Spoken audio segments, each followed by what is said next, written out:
Vriende, ek wil met julle praat oor 3 manne vandag. En jy's een van daai 3. Die eerste man is 'n feministiese man. Die tweede man is 'n chauvinistiese man. En die derde man is 'n man soos God dit wil hê. Feminisme het gekom en gesê jy word wat jy voel. En uiteindelik is dit 'n rebellie teen God. Eet en drink, môre sterf jy. Manne wat hulle eie goetjies geword het, die chauvinistiese man. Die Genesis 3 man wat dit die hele tyd gebruik as 'n verskoning. Die huwelik tussen man en vrou is 'n prentjie van Christus en die kerk. Sien julle hoe ongelooflik belangrik is die huwelik in die Nuwe Testament? Kan julle sien dat wanneer die huwelik verbrokkel, soos God dit wil, dat 'n gemeenskap in duie stort, dat kerke in duie stort. Vriende, kom ons word stil, dis 'n groot voorreg om hier by julle te wees in Vredendal. Ons glo dat die Here het 'n afspraak met ons elkeen, ook met my. Hierdie boodskap het ek waarskynlik meer nodig as julle. Kom ons maak net ons oë toe en voordat ons begin. 3 maal heilige God, Vader, Seun en Heilige Gees. Op hierdie vars Saterdagoggend in Vredendal, 21 Maart 2026, kom ons as manne en ons kom verneder ons voor U, die lewende God. Here, ons het begeerte en behoefte, nie aan die waterkanale van Vredendal nie, maar die lewende water wat Jesus kom gee het in Johannes. Ons honger en dors, Here, vir 'n verhouding met die lewende God en 'n sin in die lewe wat geen ander water vir ons kan gee nie. Here, ons leef in 'n tyd waarin manne nie meer manne is nie. En ons vra, wil U vanoggend manne kom herstel? Wil U vir manne vanmôre weer kom moed gee? Dat dit goed is om 'n man te wees soos Christus dit wil. Sal U my woorde, Here, met wysheid besprinkel deur die Heilige Gees. Bid dit in U wonderlike naam. Amen. Vriende, ek wil met julle praat oor 3 manne vandag. En jy's een van daai 3. Die eerste man is 'n feministiese man. Die tweede man is 'n chauvinistiese man. En die derde man is 'n man soos God dit wil hê. En jy gaan na vanoggend weet waar jy is. Die feministiese man is die man wat aanpas by die heersende kultuur in Suid-Afrika.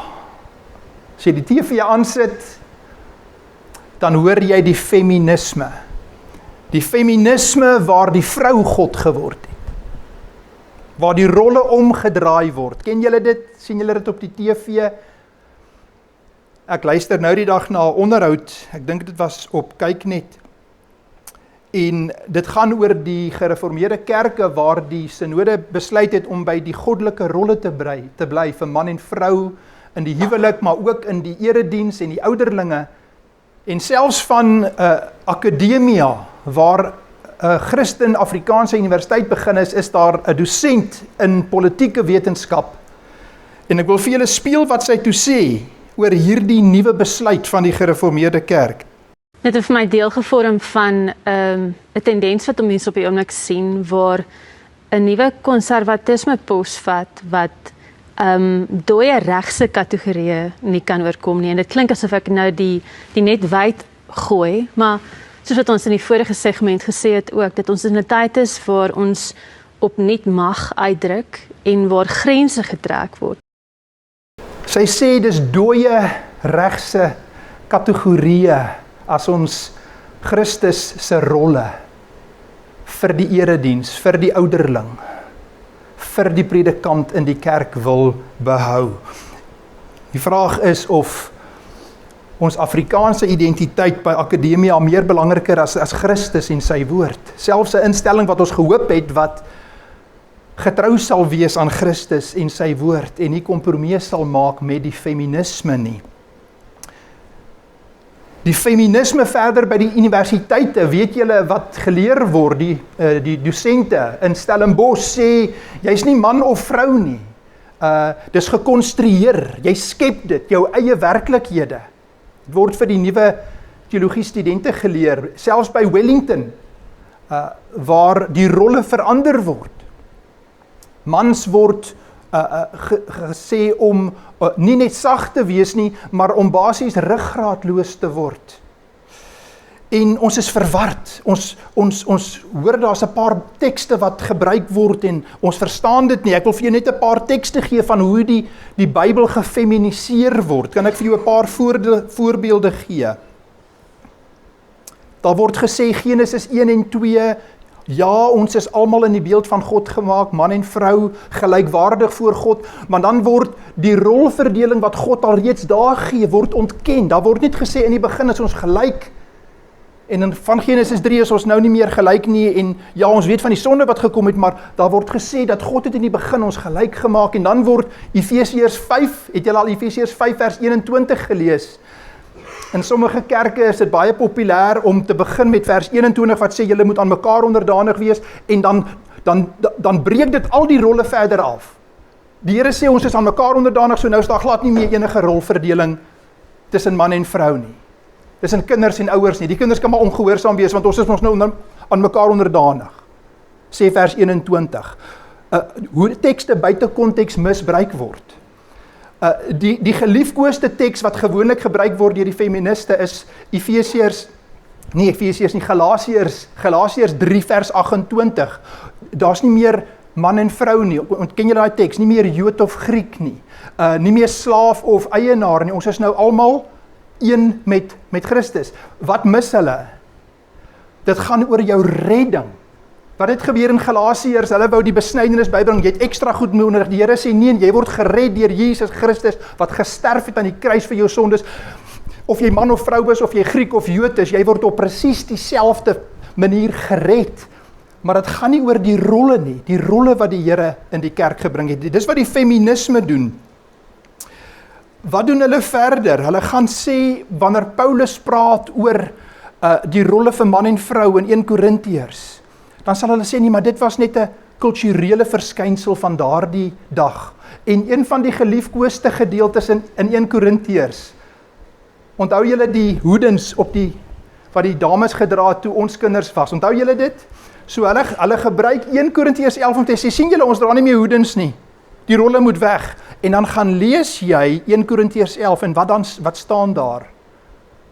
Christus is die hoof van die kerk, en die man is die hoof van die vrou. Die beginsel van man en vrou bly tot vandag toe. Ek was vir jare oor see in Engeland, waar kinders gaan vir mastektomies, vir chemiese behandeling om mans vrouens te word, kinders, wat hulle jou inspuit, wat hulle verward geraak het oor wie is hulle. Mans wat vrouens wil word, vrouens wat mans wil word, die hele transgender beweging, ken julle dit, het julle daarvan gehoor? Wat sê 1 Korintiërs 11? God het 'n skepingsorde gegee, daai beginsel bly net so. Vandag in die kerk wil die Here hê ek moet soos 'n vrou aantrek, ek moet ook soos 'n vrou lyk. Nee, die Here wil hê ek moet soos 'n man lyk. God het my 'n man gemaak. Dit is goed om 'n man te wees soos Christus, soos God my gemaak het. Vat Romeine 1, wat maak die feminisme met Romeine 1? Waar die natuurlike omgedraai word na die onnatuurlike. Waar God sê, daar's geen verontskuldiging nie. Waar hulle sê nie, maar dit is hoe ek gebore word. Vriende, hulle het nog nie so geen ontdek nie, maar al het hulle, is ek wat ek voel? Is ek my gevoelens, of is ek wie God my gemaak het? Leef ek soos my gevoelens? Toe ek in Engeland was daar 'n bekende professor wat gesê het, as hy volgens sy gevoelens moet leef, dan sal hy 4 of 5 vrouens wil hê. As dit gaan oor hoe ek voel. En die feminisme het gekom en gesê, jy word wat jy voel. En uiteindelik is dit 'n rebellie teen God. Een van die kragtigste getuienisse van 'n voormalige feminis, 'n vrou wat in New York gebly het, professor was, getroud was met haar lesbien partner. Sy het vriende geword met 'n baie konservatiewe presbyteriaanse dominee. Hulle sing net psalms in die kerk, en sy was besig met haar tweede boek, wat sy die evangeliese kerke wil infiltreer en vir die wêreld wil vertel hoe sleg is hulle. En sy het 'n pak briewe ontvang vir haar navorsing, en een van hierdie briewe het haar geplaas, sy het hom in die asblik gaan gooi. En sy het hom op 'n stadium toe besluit, nee, sy moet hom gaan uithaal. Sy gaan haal hom uit en sy kyk weer na hom en sy besluit, nee goed, ek moet by hierdie dominee, moet ek gaan, vir my navorsing moet ek 'n draai gaan maak. En sy gaan toe en hulle eet saam en daar's 'n groot ongemaklikheid by haar. Sy sien hierdie man en vrou, daar's 'n respek, daar's iets wat haar pla. Daar's iets moois. En hulle probeer haar ook nie bekeer nie, hulle is liefdevol, respekvol met haar, en daar begin hulle vriende raak. Sy het die Bybel toe later 7 keer deurgelees. En toe besef sy, dat haar probleem is nie eintlik haar seksualiteit nie, haar probleem is God. Sy wil in beheer wees, sy kan nie beheer oorgee aan God nie, en daar kom die Here, terwyl hulle sing eendag in die kerk, hulle sing 'n psalm, en terwyl hulle daai psalm sing, kom sy onder sondeoortuiging, en die Here red haar. 'n Feminis wat die Here omgedraai het, en vandag skryf sy boeke vir vroue en vir kinders, kosbare getuienis in haar lewe. Vriende, dit is die feministiese manne. Die manne wat ingegee het op die wêreld, die universiteite, die druk van bo af, die staat, die nuwe wet op hoër onderwys, wat van bo af vir die universiteite voorskryf, waarvoor kry jy befondsing? Inklusiwiteit, diversiteit, sogenaamde menseregte, maar menseregte vir wie? Vir mense wat babetjies vermoor. Nie soos God dit wil nie. Die humanisme, die mens het God geword, die vrou wat die rolle omgedraai het, om aan te pas by wat die tydsgees vandag wil hê. Vriende, dit is 'n feministiese man. Dit is wat beskryf word as 'n dooie regse konservatisme deur vroue wat die rolle wat God in sy wysheid vir ons gegee het, wil omkeer. Vriende, dis die eerste groep manne, dis die feministiese manne. Dan die chauvinistiese manne. 'n Chauvinist, wat is 'n chauvinist? 'n Chauvinist is 'n man wat eintlik sy eie goetjie is. Dis 'n man wat neersien op vrouens. Ken julle sulke ouens? En dis ouens wat Genesis 3 sal misbruik vir hulle eie selfsugtige begeertes. Daar het die Here mos gesê, Genesis 3, die vrou sal na haar man hinker en die man sal oor haar heers. Dit is chauvinistiese mans wat die sondeval misbruik vir hulle eie ego, wat voor die TV sit en sy vrou moet vir hom die remote aangee. Maar nog erger, dit is manne wat hedoniste wil wees, wat leef soos hulle wil. Julle ken voorbeelde in sosiale media, een bekende ene, Andrew Tate. Hierdie manne wat hulle op hulle testosteroon vleeslik sondig teer en vrouens misbruik. Ons kan Amerikaanse voorbeelde noem, mans wat hulle sondige begeertes misbruik om vrouens te verniel en mishandel. Onthou julle Matteus 19, toe die fariseërs na Jesus toe kom en praat oor egskeiding? Wat het daar gebeur? Hierdie fariseërs manne het sommer net 'n ou briefie gegee. Hulle kon vrouens los nie as hulle wil, want dit gaan oor my. Nie in die beeld van God gemaak. Ons gaan nou kom by hoe lyk 'n man van God. Dit gaan alles oor my. Die man is God. Paulus het voorbeelde daarvan.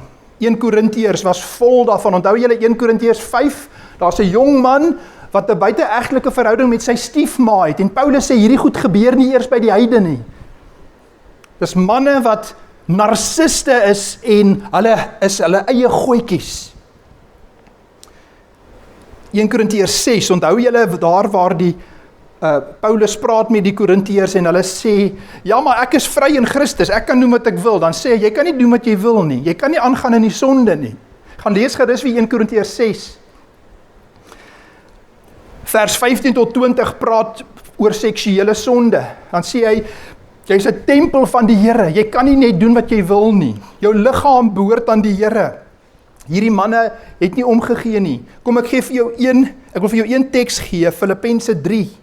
Van hierdie manne, Filippense 3, Paulus skrywe met trane, want baie van wie ek julle dit dikwels gesê het, en nou ook onder trane vir julle sê, wandel as vyande van die kruis van Christus. Hulle einde is die verderf, hulle God is die koilia. Die koilia is die woord vir jou ingewande, en dit is 'n eufemisme vir seksuele begeertes. Hierdie manne se God is hulle seksuele begeertes. Vriende, hoeveel mense, manne, wat vasgevang is in pornografie? Die Here kan jou daar uithaal. Hier sê hy, hulle einde is verderf. En dan gaan hy nog verder en sê, hulle eer is in hulle skaamte. Ken julle van hierdie man, hulle spog daaroor? Hulle spog daaroor. Hulle bedink aardse dinge. Dit is hulle identiteit, dis hoe hulle lewe. En dan nog 'n vers wat hierby aansluit, 1 Korintiërs 15. Daar was 'n groep hier in Korinte van ouens wat gesê het, ek is nou vry in Christus, ek kan nou doen wat ek wil. En hulle het gegaan na hierdie prostituie en hulle het gesê, ek kan nou maar doen wat ek wil. 1 Korintiërs 15 vers 32 sê Paulus, hierdie ouens het nie geglo in die opstanding nie. Hulle het nie geglo in die eindoordeel wat gaan kom nie. Dan sê hy hierso, as die dode nie opgewek word nie, laat ons eet en drink, want môre sterf ons. Wat staan op hierdie Land Rovers, ouens wat op toer gaan? One life? Voltooi dit vir my. One life, hoe lyk daai plakker op hierdie Land Rovers? One life, live it, daar's hy. Hier's dit, 1 Korintiërs 15 vers 32. Eet en drink, môre sterf jy. Manne wat hulle eie goetjies geword het, die chauvinistiese man. Die Genesis 3 man wat dit die hele tyd gebruik as 'n verskoning vir sy lewenstyl. En ons het kerke waar hierdie dinge, hierdie ene gebeur gewoonlik onder die radarskerm. Hierdie ene, ouens wat dit wegsteek en so leef. Die eerste, die feministiese man, dit is nogal heel publiek. Dit is vir ouens eintlik 'n tipe van iets om op trots te wees, hierdie feminisme en van die kerke wat openlik homoseksuele mense trou. Die derde een, manne, hier kom ons nou by die regte ene.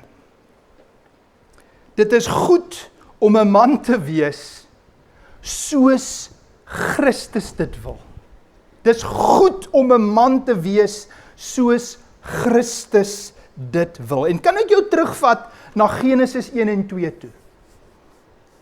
Die mense wat nou sê, ja, maar die rolle kom eers in Genesis 3.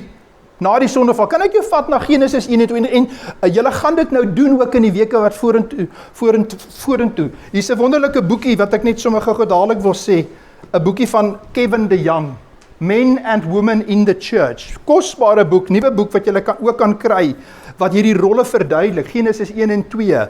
Vriende, wat vind ons in Genesis 1 en 2? God skep vir Adam. God praat met hom oor die tuin, oor die boom van kennis van goed en kwaad. God gee vir hom die voorskrifte. Hy gee dit nie vir Eva nie. God stel vir Adam aan as die priester. God gee vir hom die grense. God maak hom en dan maak God Eva uit Adam as sy helper. Hulle gaan saam heers, in die beeld van God gemaak, gelykwaardig voor God. maar daar's reeds 'n rolverdeling. Onthou julle in Genesis 3, na die sondeval, het God in die tuin kom wandel. Dit was God se gewoonte om te kom wandel. Dit sê vir ons in Genesis 1 en 2, het Adam en Eva geheers gelykwaardig. God het met hulle gewandel. Daar was harmonie tussen God en mens. Hulle het gewerk. Harmonie, vrede, vreugde, liefde, sonder sonde. Geestelike leierskap in harmonie, in vrede, in liefde. Kry julle die prentjie? Rolle sonder beklei. Julle manne wat getroud is,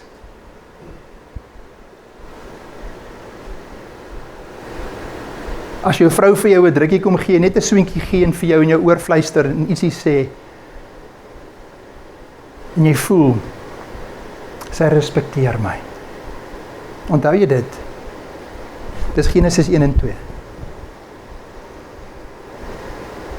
Daai ervaring van, dit is reg, dis harmonie, dis mooi.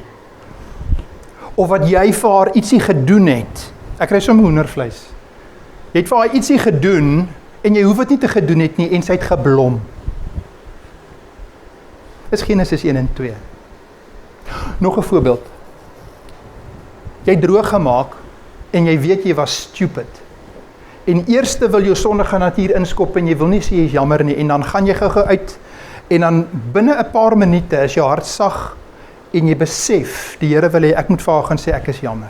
En jy gaan en jy doen dit. Dis Genesis 1 en 2.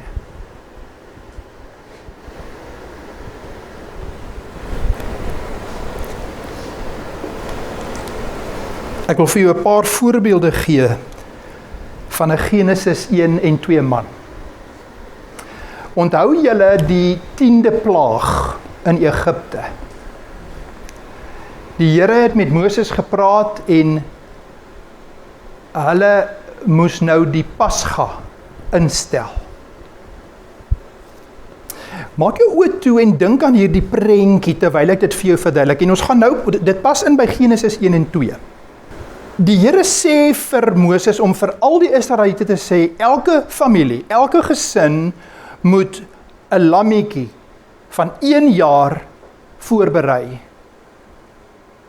Hulle moet hulle sandale aan hulle voete hê, hulle moet reg wees om te gaan, en die huis moet skoongemaak word.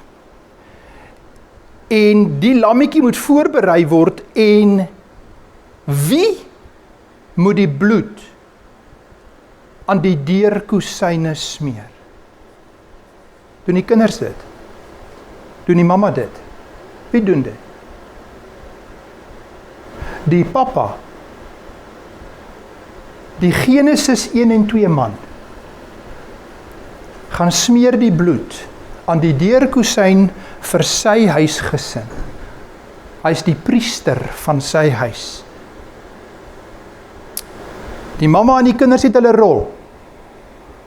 Berei die maaltyd voor.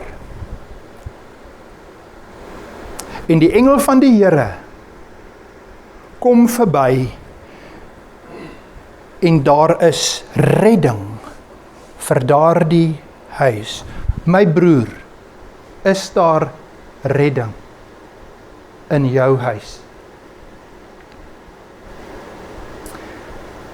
Ons gaan nou daarby kom, die volgende stuk. Wanneer laas het jy saam met jou vrou langs jou bed gaan kniel, haar hand vasgehou en saam met haar gebid? Nee, maar wag, sy bid mooier as ek. Nee, ek bid nie so goed soos sy nie.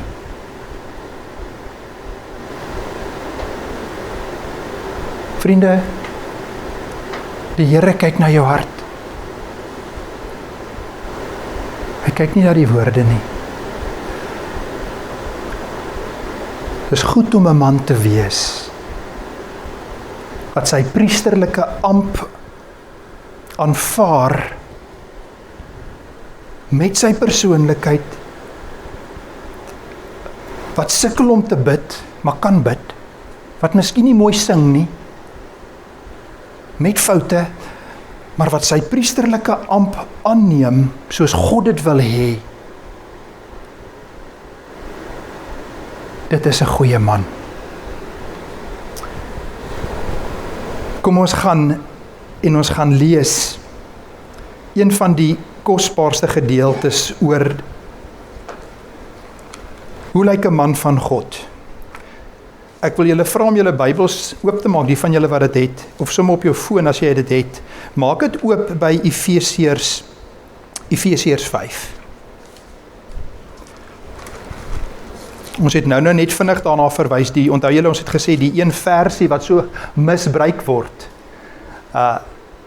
Efesiërs 5, vers 21, word daar gesê, julle moet aan mekaar onderdanig wees. So ek dit verstaan, as ek die Grieks lees is, Efesiërs 5, vers 21, is soos 'n sambreel, sê reg, ons gaan nou praat oor die verskillende rolle, en hoe werk die onderdanigheid in die huis, en in die werk. Hy gaan praat oor slawe en eienaars ook, en hy gaan praat oor kinders en ouers.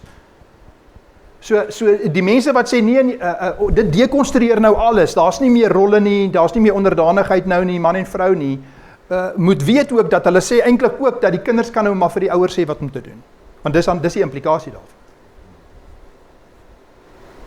So kom ons lees dit, Efesiërs 5, ek gaan 'n paar verse wil ek met jou lees, Efesiërs 5, vers 21, ek lees uit die ou vertaling, en dan sê hy hier dat julle moet aan mekaar onderdanig wees in die vrees van God. En vers 22 praat oor die vroue, ek wil net eers die vroue los, ons praat vandag met die manne, ons weet wat daar vir die vroue gesê word. Ek wil vir jou vers 25 lees. Manne, julle moet julle eie vroue lief hê. Nou, ons gaan nou die tweede deel lees, net kom ons pak net gou daai gou uit. Manne, julle moet julle eie vroue lief hê. So punt nommer 1, jy moet jou eie vrou lief hê. Is dit maklik om te verstaan? Goed.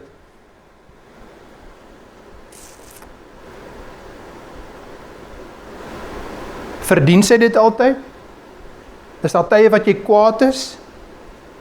Staan daar, jy moet jou vrou lief hê wanneer jy so voel, wanneer dit lekker gaan, wanneer sy vir my gee waarvan ek hou. Het julle gesien, dis 'n opdrag. Jy moet jou vrou lief hê. Dis amper soos ook in die Ou Testament, jy moet die Here, jou God, lief hê met jou hele hart en met jou hele siel. Ek sê nie vir jou of jy so voel vandag nie. Jy moet. En ek het te vermoed, as ek van die ou ooms, wat al vir jare getroud was, nie volmaak nie, maar hulle weet wat dit beteken. Hulle weet wat hierdie beteken. Ek dink as ek vir hulle gaan vra, gaan hulle sê, ja, Ferdi, as ek 'n keuse gemaak het en sê, ek bly lief vir my vrou in hierdie omstandighede, hulle verstaan wat ons bedoel hier. Ek kan vir julle getuienis, ek dink nie my vrou sal omgee as ek dit sê nie. Ek het al kere in ons verlede, as ons 'n verskil gehad het, en ek is vies, en ek sê vir myself, ek kies om vir my vrou lief te wees, ongeag hoe ek nou voel.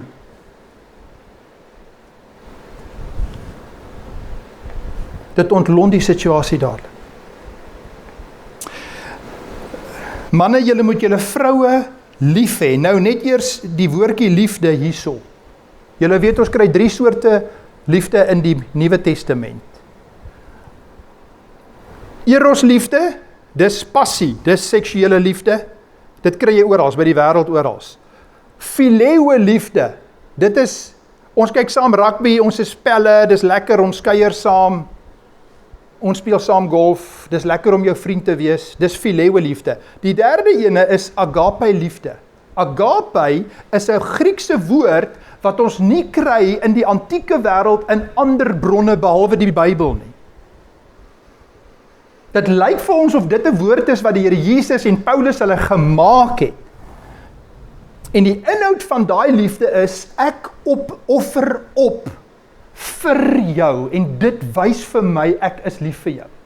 So dit is 'n tipe liefde wat nie goed, dis nie Hollywood liefde nie. Dis nie Netflix liefde nie. Dis die liefde wat God vir ons in Christus het, want so lief het God die wêreld gehad, daai woordjie liefde is agape liefde.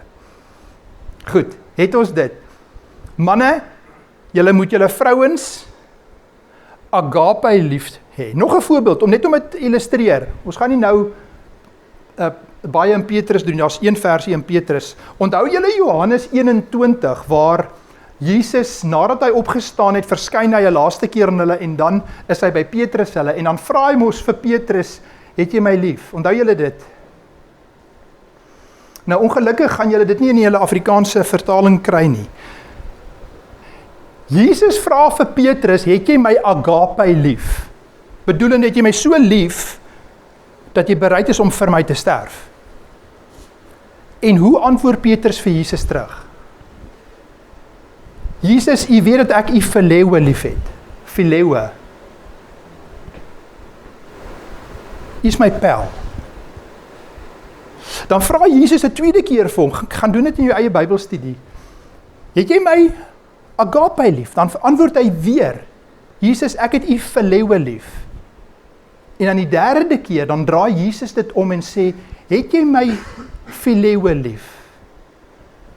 En dan sê Jesus vir hom, basies, jy sal my agape lief hê en jy gaan sterf vir hierdie evangelie. Manne, het ons vroue lief, soos Christus die kerk lief gehad het, en homself opgeoffer het, vir die kerk. Manne, julle moet julle eie vroue lief hê, soos Christus ook die gemeente lief gehad en homself daarvoor oorgegee het. Vriende, hierdie is nie Genesis 3 nie. Hierdie is nie heers oor jou in sonde en misbruik dit vir my eie ego nie. Dis Genesis 1 en 2, in liefde met God, in harmonie, respek in liefde, vervul jou Godgegewe roeping as man, as priester en hoof van jou huis, in liefde, beskerm, offer jouself op. En dit is moeilik by tye.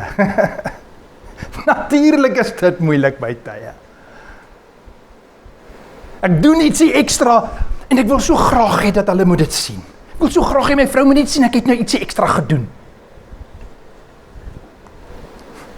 En dan val dit plat as jy dit vra. Dis ons roeping om op te offer vir Christus. Dan is dit goed om 'n man te wees. Dan is dit goed om 'n man te wees. Nog 2 versies uit Efesiërs 5, vers 31 en 32. Daarom moet die man sy vader en moeder verlaat en sy vrou aankleef, en hulle twee sal een vlees wees. Pragtig, uit Genesis 1 en 2. Genesis 1 en 2, hoe God dit bedoel het, hoe God dit gemaak het. Vers 32, hierdie verborgenheid is groot, en ek sê dit met die oog op Christus en die gemeente. Sien julle wat hier gebeur? Die huwelik tussen man en vrou is 'n prentjie van Christus en die kerk. Sien julle hoe ongelooflik belangrik is die huwelik in die Nuwe Testament? Kan julle sien dat wanneer die huwelik verbrokkel, soos God dit wil, dat 'n gemeenskap in duie stort, dat kerke in duie stort? Wil dit tog vir julle wys, terwyl ons aangaan, net gou hier. Ek hou hier in my hand die handleiding vir die erediens. Dit maak nou nie saak wat 'n kerk dit is nie, julle sal waarskynlik weet wat 'n kerk dit is. Dit is nie ver van jou, is daar so 'n kerk. Hulle het 'n alternatiewe huweliksformulier vir eredienste vir troues. Ek wil dit tog vir julle net vergelyk met wat hier staan. In die een formulier staan daar man en vrou. In die tweede formulier het hulle die teks, maar hulle het die verwysing na man en vrou vervang met mense vir mekaar. So jy kan nou kies, jy kan na 'n kerk toe gaan wat man en vrou soos met 'n skelpel gaan uithaal het en vir jou 'n huwelik skep, konstrueer net soos jy dit wil hê. Christus en die kerk, die man en die vrou in die huwelik. Wat verloor ons, manne, as ons God se bloudruk verander het? Kry ons die prentjie. Nou wil ek vir ons teruggaan, gou. Ons gaan afsluit met Paulus, maar ek wil net gou gaan na die Here Jesus toe. Matteus 16. Die Here Jesus praat in die evangelies op 'n paar plekke van dat hy het gekom en die profesie is vervul en hy gaan oorgegee word en hy gaan sterf aan 'n kruis. En wat interessant is, as jy Markus lees en Matteus, elke keer as Jesus daaroor praat, dan praat hy van homself en dan net daarna praat hy van sy disippels. Hoor wat sê hy hier vir sy disippels en vir manne. As iemand agter my aan wil kom, moet hy homself verloon en sy kruis opneem en my volg. Want elkeen wat sy lewe wil red, sal dit verloor. Maar elkeen wat sy lewe om my ontwil verloor, sal dit vind. Want wat baat dit 'n mens as hy die hele wêreld win? Kan ek met respek en hakkie sit in Vredendal, die grootste plase, enorme omsette, status in die dorp, maar aan sy siel skade ly. Wat sal 'n mens gee as losprys vir jou siel? Manne, is ek en jy ons eie goetjies?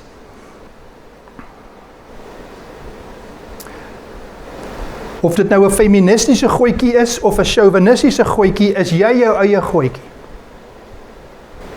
Kom jy na God op jou voorwaardes of op sy voorwaardes? Het jy tot bekering gekom? Het God jou gered? Is dit goed om 'n man te wees vir jou, of is jy nog 'n man wat leef soos die wêreld of die kerke wat die evangelie verloor het? Die Here sê, kom, manne, tel jou kruis op. Volg my. Onthou julle vir Paulus. Manne, as jy kyk na Paulus, 'n man se lewe, hoe hy geleef het en hoe God hom gered het, dan is daar hoop vir elke man wat hier is vandag. En ek wil vir jou lees waar Paulus, een van die kosbare liedere in die vroeë kerk in Filippense vir die gemeente neergeskryf het. Dis 'n lied, so 'n loflied wat Paulus in die tronk vir die gemeente stuur.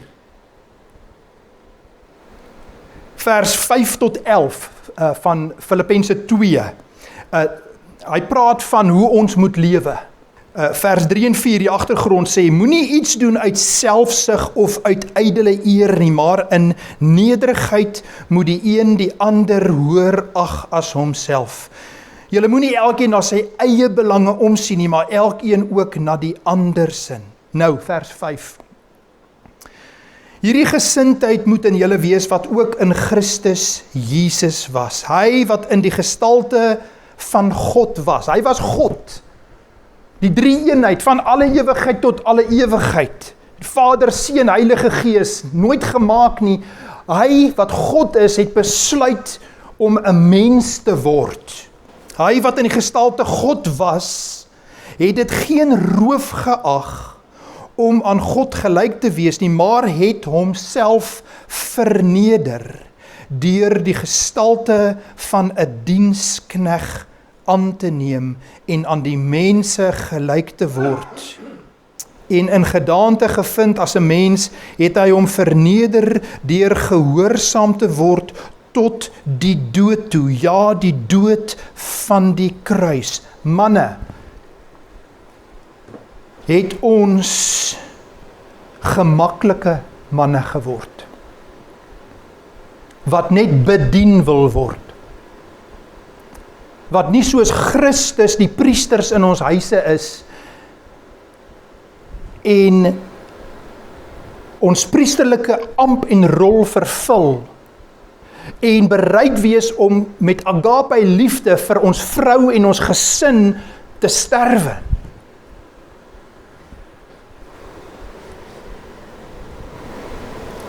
Dis 'n man met ruggraat en 'n kruis in die hand. Nou, wat het jy en ek om te verloor?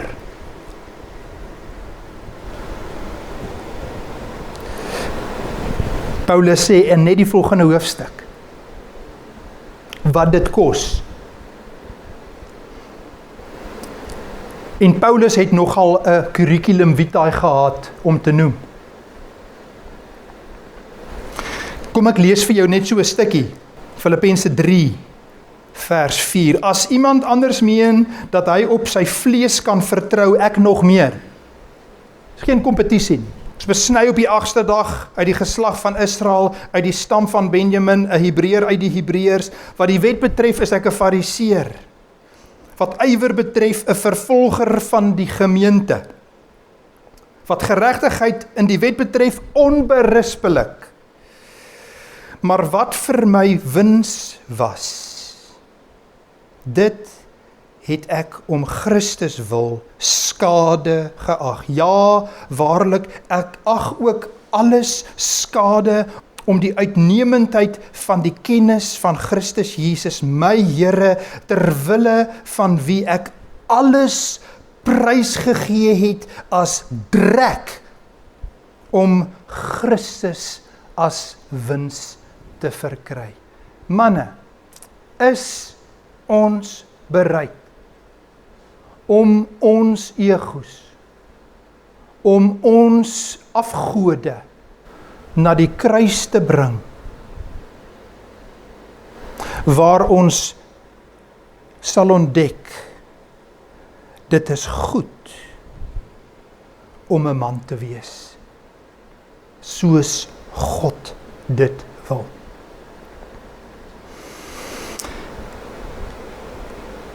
Ek wil afsluit met een vers.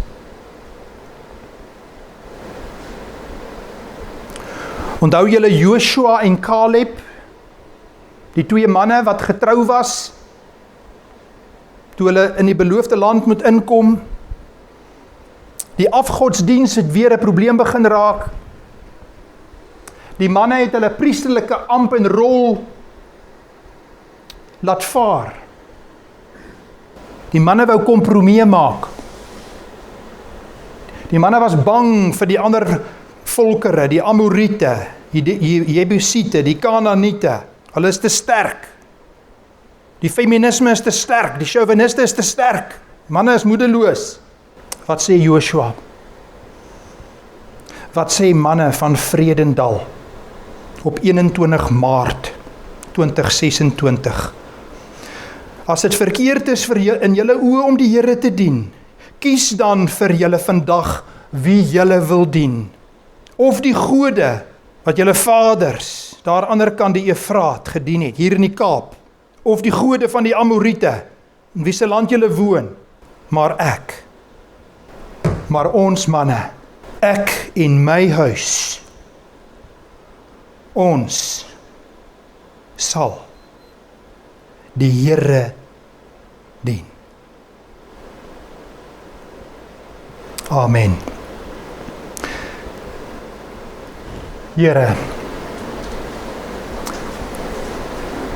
dit is goed om 'n man te wees wat sy priesterlike rol aanneem aanvaar en deur Christus se krag te leef. Dit is goed om 'n man te wees wat sy lewe aflê vir sy vrou en kinders, soos Christus sy lewe gegee het vir die kerk. Here, dit is goed om 'n man te wees in Suid-Afrika te midde van die aanslae van kerke en die wêreld, wat God se plan vir manne wil vernietig.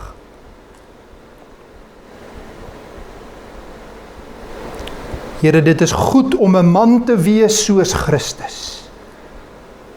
Manne wat hulle kruise optel en Christus volg en kniel voor 'n heilige God. Hulle verneder voor God en agape liefde uitleef tot U eer. Ons bid dit in die wonderlike naam van ons Here en Verlosser, Jesus Christus. Amen.